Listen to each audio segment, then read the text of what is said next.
Hello student, today we will talk about new chapter. This is from Human Physiology, 11th NCERT Biology book, excretory product and their elimination. So in this chapter we will talk about excretory product and how they are removed from the body. तो सबसे पहले हम बात करते हैं animals की. तो animal accumulate means जब एनिमल में मेटाबॉलिज्म होता है, okay, catabolic reaction, anabolic reaction, तब एनिमल की बॉडी में क्या प्रोड्यूस होता है? Ammonia, urea and uric acid. ये तीनों क्या होते हैं? चीप नाइट्रोजिनस वेस्ट मटेरियल होते हैं. इनके अलावा, इन तीनों के अलावा CO2, H2O, ions, okay, ions में कौन? Sodium, potassium and chloride ions, and then phosphate and sulphate etcetera. तो ये सब क्या होते हैं? एनिमल्स को एक्सक्रीट करने पड़ते हैं अपनी बॉडी से.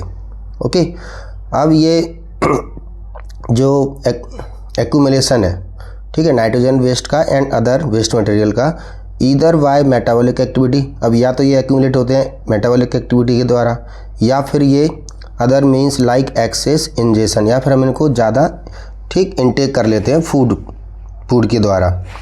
Okay, so animal must regulate in body. तो animal must regulate in body किसको करता है? वो H2O एंड सॉल्ट को. ओके, एंड एलिमिनेट किसे करता है? नाइट्रोजिनस वेस्ट मटेरियल को. नाइट्रोजिनस वेस्ट कौन है? Ammonia, urea and uric acid. ये तीनों क्या होते हैं? चीप नाइट्रोजिनस वेस्ट मटेरियल है. ओके, अब हम बात करते हैं both excretion and osmoregulation are required for homeostasis. Okay, homeostasis क्या होता है? To maintain internal body environment. This process is called homeostasis. Means जो वार्म ब्लडेड एनिमल होते हैं वो अपनी बॉडी के अंदर एक इंटरनल इन्वायरमेंट को मेंटेन करते हैं.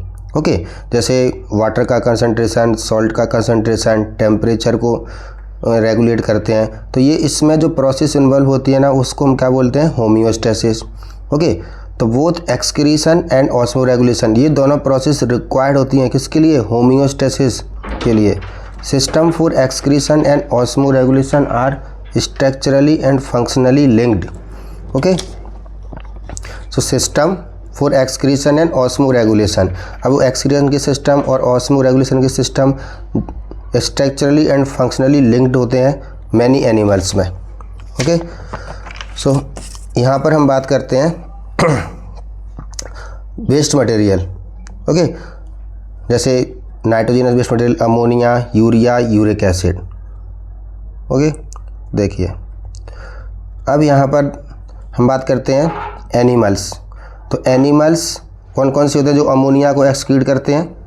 ठीक, जैसे अमोनिया को एक्सक्रीट करते हैं मैनी बोनीफिशेस, इन्हें हम टीलियोस्ट भी बोलते हैं. उसके अलावा एक्वाटिक इंसेक्ट, ये भी अमोनिया को एक्सक्रीट करते हैं. एक्वाटिक एम्फीबियंस, ये भी अमोनिया को एक्सक्रीट करते हैं. टेरेस्ट्रियल एम्फीबियंस यूरिया को एक्सक्रीट करते हैं, यहाँ पर एक्वाटिक एम्फीबियंस. उसके अलावा एक्वाटिक अदर एनिमल्स भी आते हैं, जैसे पोरीफेरा है, प्रोटोजोन्स हैं, ये भी अमोनिया को एक्सक्रीट करते हैं. ओके, अब यहाँ पर यूरिया कौन कौन एनिमल एक्सक्रीट करते हैं? तो marine fishes, okay, terrestrial invertebrate amphibian, okay, and mammals, ये सभी क्या करते हैं? यूरिया को एक्सक्रीट करते हैं.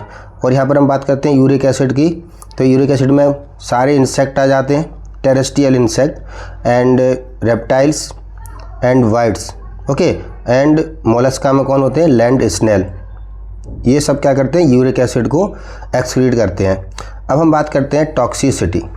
ठीक, तो भाई अमोनिया, यूरिया, यूरिक एसिड कितने टॉक्सिक होते हैं?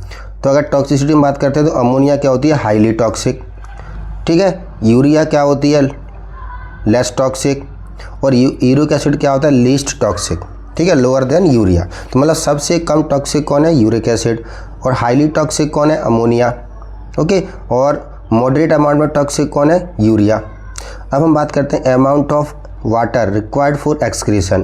तो अमोनिया के लिए high quantity, plenty of water for its removal, body को चाहिए. और यूरिया के लिए मॉडरेट क्वांटिटी में वाटर की ज़रूरत पड़ती है. एंड यूरिक एसिड में क्या होता है? वाटर की minimum quantity means low quantity की ज़रूरत पड़ती है फॉर इट्स रिमूवल। अब हम बात करते हैं भाई किस मैकेनिज्म से अमोनिया, यूरिया और यूरिक एसिड का एक्सक्रीशन होता है। ठीक, तो अमोनिया में अगर हम देखें, अमोनिया में बात करते हैं तो wide diffusion across body surface और गिल्स सरफेस।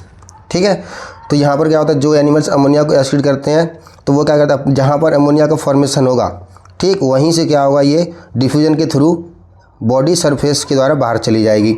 ठीक है, और गिल्स, जिनमें गिल्स होंगे तो गिल्स सरफेस से क्या होगा, अमोनिया को एक्सक्रीट कर देते हैं। अगर हम बात करते हैं यूरिया की, तो यूरिया में क्या होता है कि अमोनिया कहाँ बनती है, टिश्यू में, टिश्यू से ट्रांसपोर्ट होगी कहाँ पर, लीवर में, और लीवर क्या करेगा, इस अमोनिया को कन्वर्ट किस में करेगा, यूरिया में। ओके, और फिर क्या होता है, excreted by kidney in urine, और फिर इस यूरिया को किडनी एक्सक्रीट कर देती है किस में, यूरिन में। ओके, और यूरिक एसिड की बात करते हैं तो in the form of paste और पैलेट, मीन्स ये कंसनट्रेटेड पेस्ट के फॉर्म में यूरिक एसिड का एक्सक्रीशन होता है।